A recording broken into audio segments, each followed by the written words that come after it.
Headlights crawled down my gravel drive at 5 in the morning. 3 golf carts crept in military formation, their amber beacons blinking like they'd yanked them off a school bus. The men riding them wore reflective vests stamped HOA Patrol, the kind of outfit that loudly announces zero real authority. They marched straight to my dock gate, started unlatching it, and pulled out a roll of caution tape like they were claiming a crime scene. I stepped onto the porch in my flannel and boots, set my coffee on the rail, and pulled the old 12-gauge from the hall safe. Action open, muzzle pointed at the ground. A loud message without needing a single word. They froze. One whispered something that sounded an awful lot like, "Abort." Another stumbled backward into a stack of kayaks. And suddenly, the whole golf cart convoy fishtailed into a full retreat. Caution tape streaming behind them like a yellow comet tail. One cart clipped my mailbox on the way out, sending it spinning. The tape kept unraveling behind them, fluttering like evidence from the crime scene they were now fleeing. My name is Caleb Rohr, the quiet guy at the dead end of Timberline Road in a lakeside development called Larkspur Cove, Birch Ridge, Oregon, where HOA meetings outlast marriages and the covenants are thicker than phone books. I rebuild old fly reels. I grill vegetables as they've personally offended me. In my lake cabin, that's my escape. Paid off. Deeded. Posted. I bought it 15 years ago, back when the neighborhood was young, and the rules were still sane. The HOA used to exist only to maintain the entrance and keep the streetlights working, simple, functional. Then came the new board members who treated the neighborhood like their own private kingdom. At the head of their crusade was Lynette Harrow, HOA president, a woman who holsters a laser pointer like a sidearm and treats Robert's Rules of Order like sacred scripture. She once audited a neighbor's wind chimes for exceeding acceptable decibel levels, showing up with a sound meter app and a clipboard. She forced another homeowner to repaint their shutters because the color was eggshell instead of ivory, a violation of Section 12. Subsection C, Paragraph 4 of the Architectural Guidelines. Just ask her, when she discovered that my parcel included the dock and a skinny ribbon of shoreline private property recorded in the county deed book since 1987, she developed a chronic condition known as acute public amenity envy. In her worldview, anything attractive in the neighborhood should belong to everyone, which really meant belong to her. First came the pastel-colored memo, Community Boathouse Initiative. Volunteer your dock, it said. Translation, surrender your private property to fuel Lynette's Pinterest-powered empire. The memo featured cheerful artist renderings of smiling families kayaking from my dock, now magically transformed into a public marina, complete with benches and a snack stand. I responded by sending a highlighted copy of my title, with private riparian access marked in bright yellow, along with a short note, "No, thank you. This is private property." Lynette escalated. She assembled something called the Lake Safety Patrol, 2 retired HOA foot soldiers, Gerald and Mitch, plus her nephew Brandon, all sporting visors and walkie-talkies that crackled with dramatic static every 30 seconds. They cruised past my cabin 6 times a day in their golf carts, scribbling on clipboards like government agents. They issued citations for improper moorage aesthetics. My kayak was allegedly 3 inches above the invisible beauty threshold. They cited me for antisocial signage. My sign says, "No trespassing. Please take a picture for your scrapbook." They even wrote me up for unspecified non-compliance, which in HOA language means, "We don't like you, but can't legally explain why." Every ticket came on official-looking paper with the fake seal Lynette designed herself, each one threatening 50 per day fines until I complied with whatever imaginary rule she'd conjured. I photographed each citation, filed them neatly in a folder titled Evidence of Harassment, and kept going about my life. She wasn't done. Lynette posted a map on Facebook, labeling my cabin as Future Community Lodge pending Caleb cooperativity. The comment section exploded with neighbors arguing about whether my refusal to donate my private dock made me selfish or simply sane. Lynette replied to every supportive comment with paragraphs about community spirit and the greater good. And when all that failed, she tried a new tactic. She sent Gerald to my door with a petition signed by 17 homeowners demanding that I donate my dock to the community. Gerald stood there sweating through his visor, clutching the clipboard like it contained nuclear launch codes. I pointed out politely enough that none of the 17 signers had volunteered to donate their own property. Gerald blinked, opened his mouth, found no words, and retreated. A week later, Lynette marched into a county commission meeting and tried to convince officials to declare my dock a public nuisance. The commissioners glanced at my deed, then at her, and told her that private property rights don't magically evaporate just because she wants to build a boathouse. She left that meeting with her laser pointer clicking at her side like a nervous tick. Then came the flyer. Seizure Day, transition of non-compliant dock to HOA custody. She actually scheduled a dawn operation, apparently hoping to overwhelm me before my morning coffee could activate. She plastered the flyer on every mailbox in the neighborhood. It included a meticulously planned timeline. 5:00 arrival, 5:15 perimeter establishment, 5:30 asset transfer. She enlisted the tools they would bring: bolt cutters, caution tape, and signage declaring my dock community property. I read the flyer 3 times just to confirm I wasn't hallucinating. Lynette was genuinely planning a hostile takeover of my dock as though it were a small, unstable nation ripe for annexation. Seizure Day was when Lynette officially face-planted into felony territory. She taped a laminated packet to my gate, a notice of taking bearing a clip art state seal, and the words eminent domain by authority of Larkspur Cove HOA. That is not how eminent domain works, or clip art. The notice claimed I had failed to comply with community standards and that my dock was, therefore, subject to immediate transfer for the public good. It cited statutes that didn't exist and legal precedents she must have concocted during a wine-fueled PowerPoint binge. She had also hired a security contractor, which turned out to be her nephew. Brandon's paintball team minus the paint. 6 guys in their 20s, all wearing matching black polos with security ironed on the back. No licenses, no insurance, walkie-talkies from a toy store, and the kind of swagger only possessed by people who've never been told no, with consequences attached. What Lynette didn't know was this.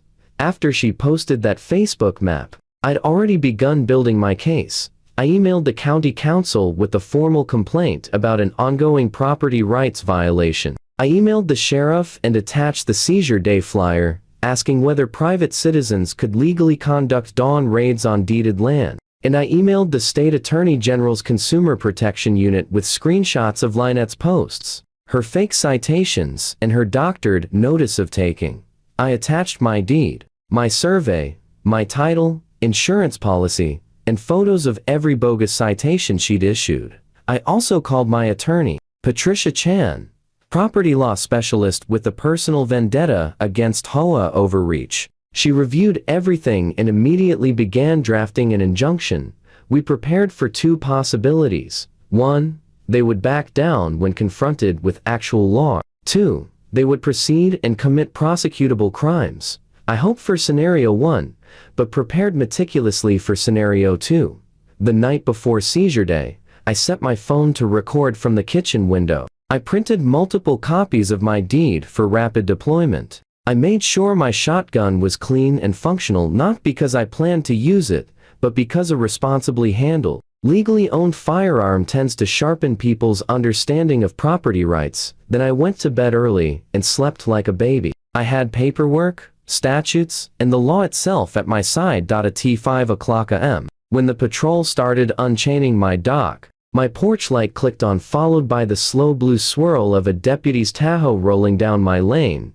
Deputy Marcus Hayes, whom I'd met twice before at neighborhood watch meetings, stepped out. 6'4", calm as a summer lake, and utterly immune to HOA theatrics. His arrival was no accident. The sheriff's office had already flagged Lynette's operation as a potential criminal trespass situation and sent Hayes to observe and intervene. He glanced at my open-action shotgun, safely pointed at the deck, and said with absolute serenity, calm as a lake at dawn, "Mr. Rohr, mind setting that inside?" I did. He turned to Lynette's patrol. "Hands off the property," he said. "Step away from the gate." The 6 security guys backed up at once. Gerald and Mitch stood frozen, bolt cutters dangling uselessly at their sides. Brandon attempted to argue, insisting they had HOA authorization. The deputy asked to see it.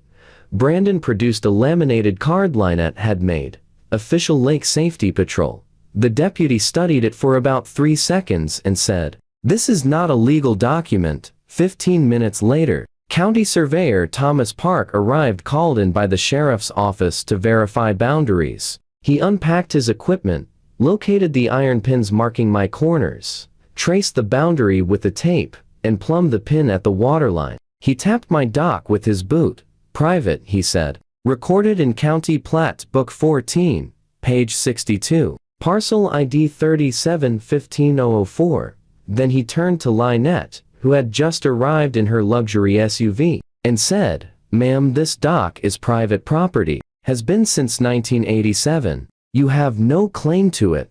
Lynette tried to argue. She pulled out her own stack of papers printouts from her laptop, claiming the dock was part of the HOA's common area. The surveyor examined them, then said, "These are not legal surveys. This is a map you drew yourself. You cannot redraw property lines with Microsoft Paint."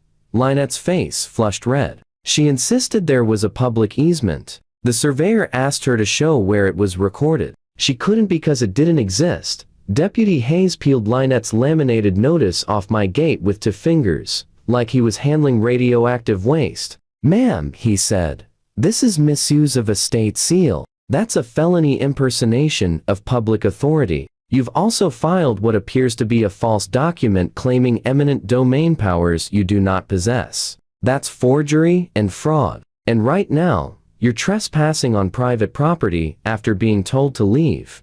He opened his citation book. "Criminal trespass. Please step over here." Lynette started to protest, but the deputy raised one hand. "Ma'am, you can explain this to the judge." Then he turned to the so-called security team. Brandon couldn't produce a license. The deputy asked if anyone on his crew had security credentials. None did. The deputy radioed it in. Dispatch confirmed that operating as an unlicensed security contractor carried civil penalties up to $5,000 per person, and potential criminal charges for impersonating a licensed professional. Brandon went pale. "My aunt said it was fine," he muttered. "She said we didn't need licenses for community volunteer work." The deputy explained, "The moment you put on a uniform and call yourself security, you need a license. State law."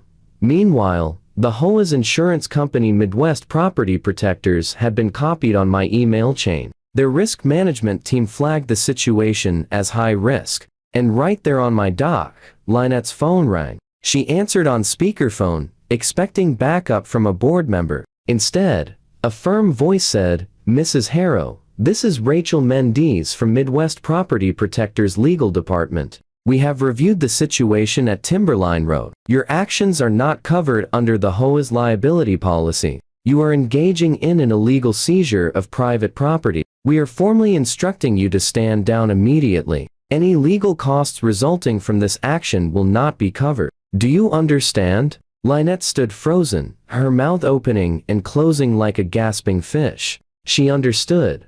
2 weeks later, a special hearing convened in the clubhouse, the one with carpet the color of old tea. My attorney, Patricia Chen, laid out exhibits like she was performing legal mic drops. The conference table overflowed with evidence, Lynette's entire seizure day playbook, including a checklist item reading "Bring extra tape for optics," and another saying, "Block all exits if Caleb refuses to cooperate." She doctored an easement too, crudely pasting my name crookedly onto a PDF. Metadata showed it had been edited on Lynette's MacBook Queen of Covenants, last modified at 11:47 p.m. the night before seizure day. Patricia produced even more patrol body cam footage courtesy of a GoPro strapped to a visor, captured them debating whether my dock counted as abandoned simply because I wasn't physically hugging it at a m. The audio was priceless. "Brandon, how do we know he even uses this dock?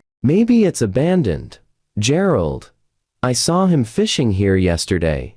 "Brandon, yeah, but not at a M. So technically, it's abandoned right now. The board members shifted uncomfortably in their seats. Then came the financial breakdown. Patricia presented billing records showing Lynette had used HOA funds for laminating fake documents, printing 200 seizure day flyers, and purchasing matching polo shirts for her nephew's security team. Total misappropriation, 1,237,18. The board treasurer turned ghost white. He'd approved the expenses, believing they were for legitimate safety measures. A representative from the state attorney general's office, Karen Frost, who looked like she prosecuted people for fun, read a prepared statement. Mrs. Harrow created and distributed documents bearing fraudulent state seals, violating State Code 162-365. She filed false documents claiming government authority she did not possess, violating 162-375. She organized a criminal trespass on private property, violating 164.245. Each is a class A misdemeanor carrying up to 364 days in jail, and fines up to $6,250 per violation. The HOA's attorney, eager to distance the association from Lynette, recommended immediate removal from all positions. The 4 remaining board members voted. It took them about 8 seconds. Unanimous. Lynette's pearl necklace audibly clacked as she stood. She tried to speak, but the new board president Dorothy, a retired schoolteacher, cut her off. Lynette, you have brought this organization into disrepute and created significant legal liability. You are removed effective immediately. Please surrender your keys and all HOA property by the end of business today. The aftermath rolled in over the next week. Court orders. A permanent injunction protecting my shoreline from future HOA interference. Damages for the cut chain, gouged posts, and emotional distress, 8,500. Reimbursement of legal fees, another $12,000. Penalties for the unauthorized security. Operation 5,000 per unlicensed contractor. 6 contractors total, 30,000. The HOA was responsible for paying. Since Lynette acted in her official capacity, meaning every homeowner in Larkspur Cove would get a special assessment on their next due statement, the judge added some flair. Lynette was ordered to complete 200 hours of community service, but not within 500 feet of any lake, pond, or body of water. She had to attend a civics class titled What Eminent Domain Is Not, a 12-week course created specifically for people who misunderstand property law. She was required to write a formal apology to be read aloud at the next HOA meeting and posted on the community website for 90 days. Criminal charges proceeded. The district attorney offered a plea deal. Lynette pled guilty to 3 misdemeanors, probation instead of jail time, but a permanent record, 3 years of supervision, random check-ins, mandatory community service, and $6,000 in fines paid directly to the state.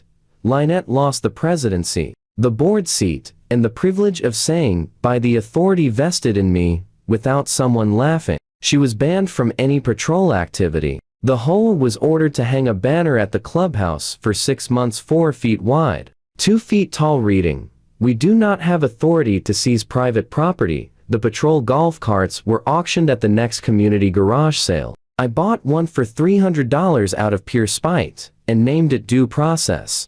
I use it to haul firewood. The neighborhood learned the difference between HOA rules and actual law. Several homeowners who had supported the dock seizure apologized to me. Gerald and Mitch quit the patrol and took up golf. Brandon found a real job that didn't involve costumes or bolt cutters. Dorothy implemented a new policy requiring legal review before any enforcement action. No more laminated notices. No more dawn raids. When the gavel fell and the judge read the final order, Lynette stood with her mouth open, face turning beet-colored, clutching her pearls like they were flotation devices. Her husband had to guide her out because she could barely move. Her infamous laser pointer rolled from her hand, clattering under the bench. She didn't even notice. She just kept whispering, over and over, like a broken record finally unplugged. I was helping the community. I was helping the community.